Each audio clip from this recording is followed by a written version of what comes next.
Hello friends, welcome to bliss cinemas. இன்னைக்கு நம்ம Tamil டப்பிங்ல release ஆயிருக்க சாத்தா பச்சா படம் எப்படி இருக்குன்னு பார்க்க போறோம். வாங்க வீடியோக்குள்ள போகலாம். இந்த படம் பார்த்தீங்கன்னா ஒரு ஸ்போர்ட்ஸ் ஆக்ஷன் டிராமாவா எடுத்திருக்காங்க. இப்போ இந்த படத்தோட கதையை பத்தி பார்க்கலாம். படத்துல பார்த்தீங்கன்னா ஒரு மிகப்பெரிய WWF வீரர் இருக்காரு. அவரு பார்த்தீங்கன்னா எல்லாரையும் அடிச்சு தும்சம் பண்ணிக்கிட்டு இருக்காரு. அப்படியே பேரலா ஒருத்தர் வளர்ந்து வராரு. அவரு பார்த்தீங்கன்னா இவரை முடிச்சு விட்டுறாரு. இந்த மாதிரி சிச்சுவேஷன்ல இந்த ரெண்டாவதா வளர்ந்து வந்தவர் இருக்காரு. பார்த்தீங்கன்னா அவருக்கு ஒரு 3 பசங்க இருக்காங்க. அந்த 3 பசங்களும் பார்த்தீங்கன்னா WWFல எதனா சாதிக்கணும், அது சம்பந்தமா எதனா பண்ணும் அப்படின்ட்டு சரி இதை நம்ம மேட்ச ஆரம்பிப்போமே அப்படின்ட்டு டிசைட் பண்றாங்க. முதல்ல ஒருத்தர் தோத்து போனார். பாத்தீங்கன்னா அவருக்கு ஒரு பையன் இருக்கான்.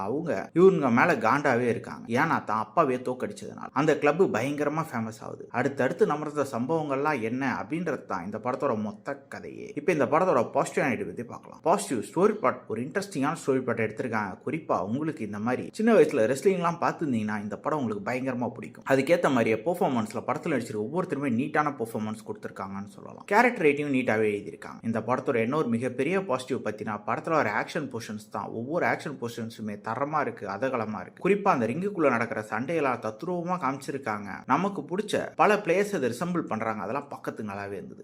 டுவர்ட்ஸ் எண்ட்ல ஒரு கேமியோ இருக்கு, அதுவும் அல்டிமேட்டா இருந்ததுன்னு சொல்லலாம். டெக்னிக்கலியும் படம் எல்லா ஆஸ்பெக்ட்ஸ்லயும் பயங்கர சவுண்டா இருக்கு. சினிமோட்டோகிராஃபி, சவுண்ட் எஃபெக்ட்ஸ், பிஜிஎம் எல்லாமே. ஸ்கிரீன் பிளேஸ் பத்தின கேரக்டர் இன்ட்ரோடக்ஷன் கொண்டு போற வரைக்கும் கொஞ்சம் லேக் அடிக்குது படம். அதுக்கப்புறம் பிக்கப் ஆகி தீயா போகுது படம் கடைசி வரைக்கும். மொத்தத்துல இது ஒரு தரமான படம் தான். வேணும்னா ட்ரை பண்ணி பாருங்க. இந்த படத்துக்கு IMDbல 6.9 கொடுத்திருக்காங்க. ஒரு 1600 பேர் ஓட் பண்ணிருக்காங்க. இந்த படத்துக்கு நம்மளோட ரேட்டிங் கேட்டீங்கன்னா 7 கொடுக்கலாம். இன்னொரு வீடியோல சந்திக்கலாம். தேங்க்யூ.